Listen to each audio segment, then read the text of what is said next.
শিৱসাগৰৰ ভটিয়াপাৰত গেছ নিৰ্গমনৰ ঘটনাক লৈ উদ্বেগ প্ৰকাশ কৰিছে শিৱসাগৰৰ বিধায়ক অখিল গগৈয়ে। অখিল গগৈয়ে তাত বাহৰ পাতিছে।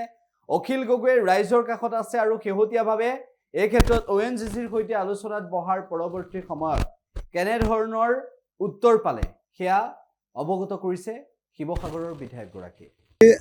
ONGCৰ ইয়াৰ যিজন ক্ৰাইচিছ মেনেজমেণ্ট টিমৰ হেড, ONGCৰ অল ইণ্ডিয়া ক্ৰাইচিছ মেনেজমেণ্ট টিমৰ হেড আৰু group general manager GGM Shri Hari, যাৰ ওপৰতে গোটেই ছিকিউৰিটিটোৰ ছেফটিটোৰ দায়িত্ব আছে, ভাৰতবৰ্ষৰ ভিতৰতে আটাইতকৈ ডাঙৰ এক্সপাৰ্ট এজন। তেওঁৰ লগত অলপ আগতে মই দীঘলীয়াকৈ গোটেই বিষয়টো আলোচনা কৰিলোঁ আৰু আলোচনা কৰি মই গম পালোঁ যে কালি আচলতে কণ্ট্ৰল কৰিবৰ কাৰণে এটা ব্যৱস্থা লৈছিলে, সেইটো ফেইল হ'ল। সেই ফেইলটোৰ পৰা তেওঁলোকে কিছুমান ষ্টাডি কৰিব পাৰিলে, তাৰ যিখিনি মেটেৰিয়েলছ বাহিৰলৈ ওলাই আহিলে, ষ্টাডি কৰি এতিয়া গোটেই বস্তুখিনি ইকুইপমেণ্টখিনি তেওঁলোকে ৰেডি কৰিছে আৰু তেখেতে মোক জনাইছে যে কাইলৈ সন্ধিয়াৰ ভিতৰতহে আমি কনফাৰ্ম কৰি দিব পাৰিম যে ফাইনেল কেইদিনৰ ভিতৰত এইটো কণ্ট্ৰল হৈ যাব। কৈছে যে 3 দিনমানৰ ভিতৰত হ'ব লাগে বুলি এতিয়া আন্দাজ কৰি আছোঁ, এইটো আন্দাজহে অকল, কিন্তু এইটো দীঘলীয়াও হৈ যাব পাৰে। তেখেতৰ পৰা এটা ডাঙৰ খবৰ পালোঁ, কৈছে যে এইটো আচলতে জিঅ'লজিকেল ৱণ্ডাৰ এটা, ভূতাত্ত্বিক এটা মানে আশ্চৰ্য এটা, যে আমি কল্পনা কৰিব নোৱাৰাকৈ এই তেলখাটটোত ONGCৰ 147 এই যিটো তেলখাট, এই তেলখাটটোত গেছ আৱিষ্কাৰ হৈছে। কৈছে যে এই গেছটোৰে অসমৰ 25 বছৰ চলি যাব বুলি কৈছে, যেনেকুৱা ধৰণে ইয়াত ৰিচোৰ্চ ওলাইছে। কৈছে যে আমি কল্পনা কৰিব নোৱাৰাকৈ সেই গেছটো ওলোৱাৰ কাৰণে এই ক্ৰাইচিছটো ডাঙৰ হৈ গৈছে আৰু এইটো কল্পনা কৰিব নোৱাৰাকৈ গেছ ইয়াতে আৱিষ্কাৰ হৈছে। কৈছে যে তেনেকুৱা এটা আৰু এটা গেছ লাকুৱাত আছে, কোঁৱৰপুৰ নে কি বুলি কয়, আৰু এইটো নেক্সট কোঁৱৰগাঁও বুলি কৈছিলে, কোঁৱৰগাঁও আৰু এইটো অসমত এই দুটাই আটাইতকৈ ডাঙৰ গেছ আৱিষ্কাৰ হৈছে আৰু কৈছে যে এটা গেছৰ পৰা 25 বছৰ পৰ্যন্ত চলি যাব, 25-30 বছৰ। এই জিঅ'লজিকেল ৱণ্ডাৰটো পটককৈ মানে আগত নৰ্মেল কাম কৰি আছিল আৰু ইমান গেছ ওলাই যোৱাৰ কাৰণে এই ঘটনাটো ঘটিলে বুলি কৈছে। মই সুধিছিলোঁ যে টেকনিকেল ফল্ট কিবা আছে নেকি, কোম্পানীহে কাম কৰিছিলে, ইয়াতো আপোনালোকে ONGCয়ে কাম কৰা নাই।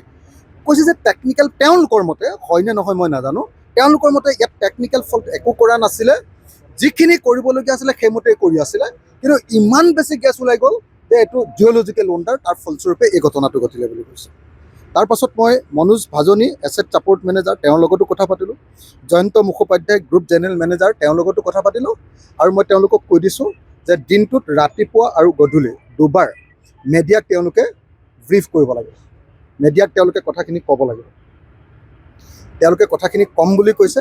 আজি আবেলিও আপোনালোকক এবাৰ সাংবাদিকৰ সন্মুখীন হ'ব, কালি ৰাতিপুৱাও হ'ব, প্ৰত্যেক দিনাই মই কৈছোঁ যে চমুকৈ ক'লেও আপুনি কথাখিনি ক'ব লাগিব, কি হৈ আছে।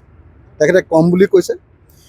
তাৰপাছত ওচৰৰ বাৰীচুক নামৰ অঞ্চলটোত খুব মানুহবিলাক আটাইতকৈ যিটো ঠাইত মানে একেবাৰে লাগি আছে, ঘৰবিলাক লাগি আছে, সেই লাগি থকা ঘৰবিলাকৰ অঞ্চলটোত কেইটামান ক্ৰাইচিছ হৈছিলে। মই ব্যক্তিগতভাৱে চবকে অলপ সহায় কৰিছোঁ আৰু তাতে ৰাতি গোটেই লাইটটো অফ হৈ যায়, মানে লাইট দিব পৰা নাই, গতিকে মই ডিজাষ্টাৰ মেনেজমেণ্টৰ পৰা কিছু লাইটৰ ব্যৱস্থা কৰি দিছোঁ।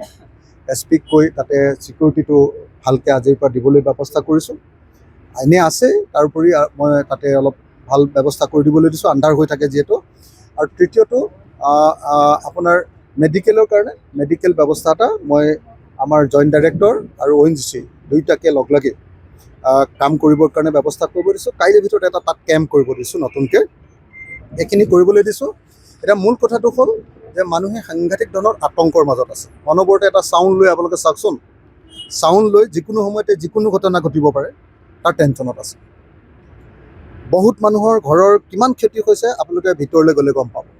গতিকে ইয়াৰ ক্ষতিপূৰণৰ কথাবিলাক মই ONGCক কৈছোঁ। এতিয়া বহুত বেছিকৈ কৈ থাকিবলৈও দিগদাৰ, তেওঁলোকো ক্ৰাইচিছত আছে। তথাপি মই কৈ দিছোঁ যে এইটো কোনোপধ্যে ৰেহাই দিয়া নহ'ব, চবেই ক্ষতিপূৰণ পাব লাগে।